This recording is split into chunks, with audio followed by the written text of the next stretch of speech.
Hi guys, this is John Adamson, the Rehab Documentation Guru, and today I'm coming to you live from Duck, North Carolina, where I'm enjoying some time at the beach with my family. In case you're interested, it's off the Outer Banks. And today I'm making a video on G-coding, how to do it effectively. So first of all, I want to talk about Medicare. Obviously, Medicare requires functional limitation reporting. That's what FLR stands for, on Part B and Part B-like patients.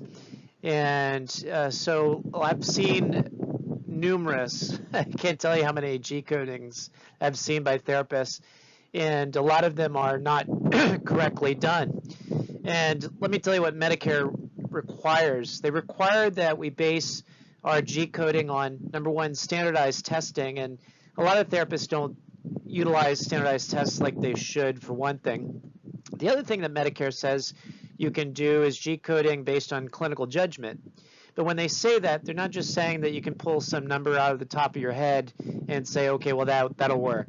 No, this must be based on objective standards. So we've talked in other videos about taking standardized test measures for proper outcome measurements, and so you need to make sure they're objective. Whatever you're basing your G-coding on is objective.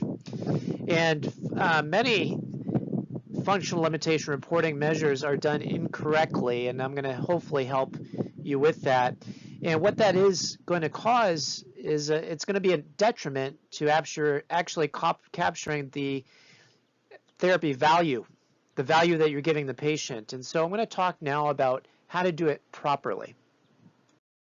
So we're going to look at some examples of PTOT and speech assessments and how they show proper G-coding and how they're going to better capture effective treatment by the therapist. So the PT example is based on the Tinetti, and so the PT scores the patient at a 17 out of 28 on the Tinetti, keeping in mind that this is an ability score, not a disability score. So we're going to have to convert this. If they're 17 out of 28 able-bodied, they are now 13 out of 28 disabled on the Tinetti, and thus converting with the basic math, and of course we've got calculators, to 46% disabled.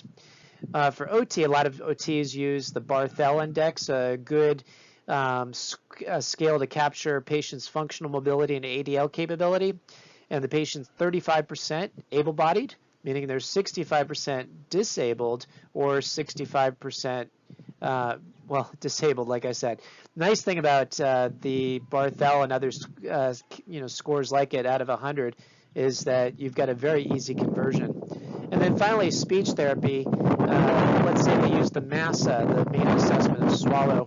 Patient scored 174 out of 200, and their disability, because this is an ability score, would be 26 out of 200 or 13% disabled. So not very disabled, probably not needing a lot of care at that point, but still capturing some evidence-based disability. So remember, use standardized tests because they're going to be the best capture of patients' functional disability. They'll help you come up with a much more objective way to base your G-coding upon, and they'll better capture the value you give the patient, because when it's all said and done, G-coding is about proving value, and we're moving ever more steadily into value-based payment models. And so we've got to do the best way to capture accurate data, and so many therapists G-code incorrectly to do this. Anyway, this has been John Adamson, the Rehab Documentation Guru. I hope this was helpful. One thing to keep in mind is that you can also use more than one standardized assessment. If you did that, you would simply combine the two percentages and then average them. So if you had, let's say, I'll keep this easy on my brain, if you had one disability was 75% on one standardized test and another one was 25% disabled on a different standardized test, just averaging those two averages, 25 plus 75 divided by two tests would give us 50% disabled. So anyway, I hope you found that helpful. Please like and subscribe to my channel, like my videos, subscribe. And if you have any suggestions whatsoever of future topics, because I get a ton of them, either from questions that people email me or just reviewing documentation, which I do on a daily basis for my primary job. Please feel free to comment and add suggestions, and I'll be happy to make a video about it. Anyway, take care. Have a great day.